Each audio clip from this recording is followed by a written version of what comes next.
chers compatriotes, salut, me revoici encore. Comme je l'ai toujours dit, le Congo est un patrimoine commun et à chaque fois qu'il y a un sujet qui me préoccupe ou un sujet d'actualité, je me dois d'exercer mes droits de citoyen, donc celui de poser des questions, mais d'émettre aussi de réflexions. Alors, mon poste d'aujourd'hui, je vais poser des questions à la classe politique congolaise d'une manière générale et d'une manière particulière à M. Vital Kamerhe qui est au sujet du dialogue qui se tient en ce moment à Kinshasa, précisément dans la capitale de la République démocratique du Congo. Alors, d'entrée de jeu, j'aimerais donner mon opinion. Moi, je suis de ceux qui pensent, parce que l'opinion est divisée, il y a de ceux qui pensent que le dialogue n'a pas sa raison d'être, alors qu'une autre partie pense que le salut du Congo viendra de ce dialogue. Donc moi, je suis de ceux qui pensent que ce dialogue tombe mal à propos, pour la simple raison que moi, je me dis, il faudrait qu'on arrête avec cette mauvaise habitude de toujours refaire les choses, de toujours refaire table rase. Pourquoi? Parce qu'il y a 14 ans de cela, la classe politique congolaise a été à Sun City. Cette classe politique avait signé un pacte républicain. Et de ce pacte républicain est sortie la constitution de 2006, 18 février 2006, la constitution en cours. Et ce pacte républicain, c'était quoi? Que la seule voie qui pouvait amener au pouvoir, c'était les urnes. Donc, c'est pour cette raison que je dis que ça ne sert à rien. On a été à Sun City, toutes ces questions ont été vidées. Je ne comprends pas que 14 ans, 15 ans après, qu'on revienne encore sur des questions de respect des règles démocratiques, de questions de tenue des élections dans l'apaisement. Je trouve que vraiment, ce n'est pas correct, ce n'est pas correct. Nous devrons évoluer à un certain moment. Et aussi, je pense que ça tombe mal à propos parce que ces dialogues auraient pu avoir lieu 1 année ou 2 années de cela, pour la simple raison, nous ne serons pas dans cette situation où nous nous trouvons actuellement, parce qu'il faut qu'on se le dise, nous sommes en train de glisser et nous avons déjà glissé. Et alors, mais là, l'objectif de mon poste aujourd'hui, c'est des questions que je dois poser à ceux qui sont au dialogue, parce que le dialogue, qu'on le veuille ou pas, a déjà lieu.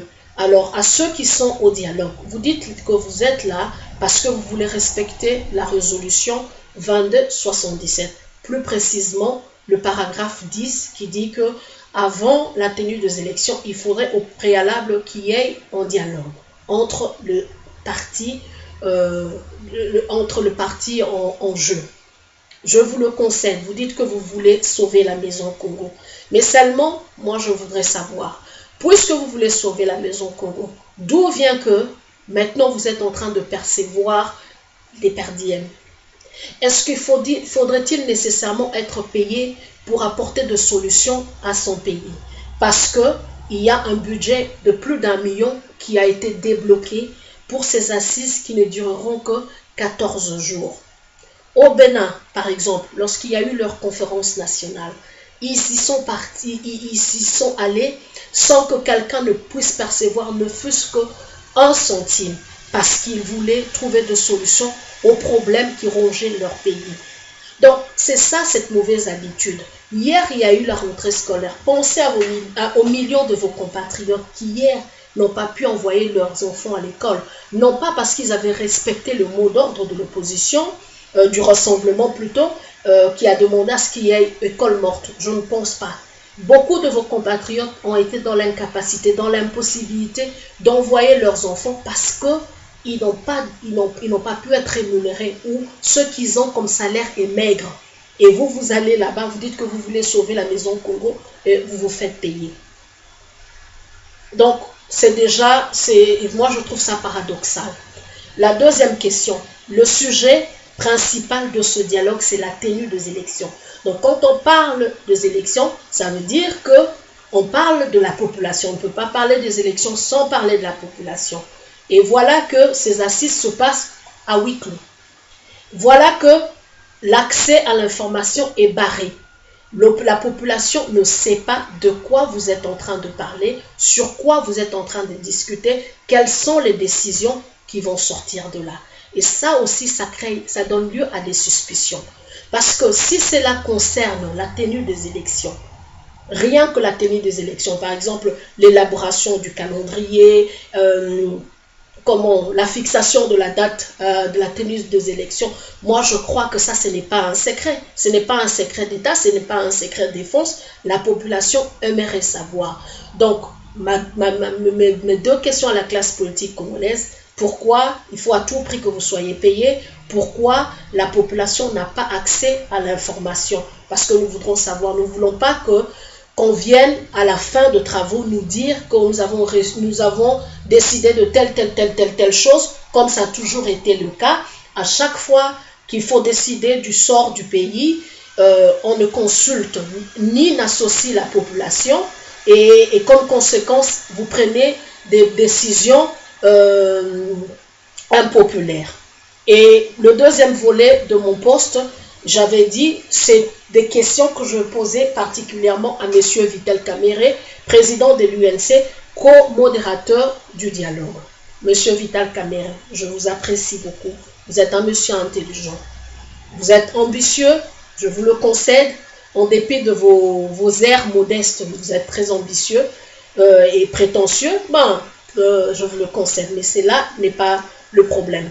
Il y a une année de cela, en juillet 2015, M. Vital Kamerhe, vous avez dit que vous n'irez pas au dialogue de M. Joseph Kabila parce que ce dialogue était un piège tendu à l'opposition. Vous l'avez dit en connaissance de cause parce que vous dites qu'il n'y a personne qui connaît mieux M. Kabila comme vous le connaissez. Donc, vous avez dit que M. Kabila voulait d'une transition et en contrepartie, il offrirait de postes ministériels à l'opposition. Ça, ce sont vos propres propos. Il y a une année de cela. Une année après, vous faites volte-face. Vous voilà l'un des avocats de la tenue du dialogue. Vous vous êtes justifié. 4 jours ou 5 jours de cela, je vous ai suivi. Vous dites que vous le faites dans le respect et l'esprit de la résolution 2277. Tout le monde en parle. D'accord. Vous dites, vous le faites parce que vous pensez qu'il y a une crise qui se pointe à l'horizon. Monsieur Vital Kamerhe, je regrette encore que 14 ans après Sun City, qu'on puisse encore parler d'une crise alors que les décisions ont été prises. Donc c'est comme si tout ce qui a été fait là-bas était vain. Donc les gens sont allés juste passer leur temps, parler, pour qu'enfin que toutes ces décisions tombent à l'eau. C'est ça. Mais moi, ma question, c'est de savoir, Monsieur Vital Kamerhe, 3 ou 4 jours de cela, comme je dis, je vous ai suivi, vous avez dit, gouverner, c'est prévenir. Je suis tout à fait d'accord avec vous. Vous avez dit, gouverner, c'est prévenir, oui. Et vous avez donné vos raisons pourquoi vous êtes au dialogue, Monsieur Kamerhe. Vous nous avez dressé 3 scénarios. Et ces 3 scénarios, malheureusement, qui ont été conçus par l'Organisation internationale de la francophonie, l'OIF, et les Nations Unies, donc l'ONU. Et donc, M. Kamerhe, vous qui êtes très intelligent, il y a une année de cela, et vous avez dit aussi, un grand leader doit s'élever et dire la vérité à la population. Donc, les 3 scénarios que vous êtes en train de dire aujourd'hui, auxquels vous vous accrochez, vous aurez pu présenter cela à la population, leur dire, écoutez, parce que vos 3 scénarios, c'est lequel je vais le répéter. Vous avez dit le premier scénario, soit on va aux élections le 27 novembre de cette année avec les fichiers corrompus, mais seulement que vous demanderez à ce que chacun puisse accepter les verdicts des urnes. Le deuxième scénario, vous avez dit la fiabilisation partielle du fichier électoral, donc comme résultat, l'enrôlement qui se fera sur une période de 9 mois et demi. Donc, on pourra avoir les élections en mars 2017. Le troisième scénario, vous avez dit, la fiabilisation intégrale du fichier électoral et, comme conséquence, l'enrôlement sur une période de 10 mois et demi, pour dire que l'enrôlement finira en avril 2017 et après avril 2017, qu'on sera fixé sur la date de la tenue des élections. Monsieur Vital Kamerhe, pourquoi n'avez-vous pas dit cette vérité à la population une année de cela? Parce que si vous avez dit ça à la population, vous avez dit, il y a une année de cela, si ce dialogue avait eu lieu, on ne serait pas arrivé à ces trois scénarios. On aurait fiabilisé le fichier électoral, on aurait passé à l'enrôlement et tout serait fini et on s'apprêterait seulement à la tenue des élections. Bon, déjà que nous sommes dans le glissement, il ne faut pas qu'on se voile la face. Mais seulement, j'ai des questions à vous poser, M. Kamerhe. Puisque vous connaissez M. Kabila très bien. Vous le connaissez mieux que quiconque. Donc, oublions le scénario numéro 1 parce que c'est là, moi, je trouve que ça va encore susciter des problèmes.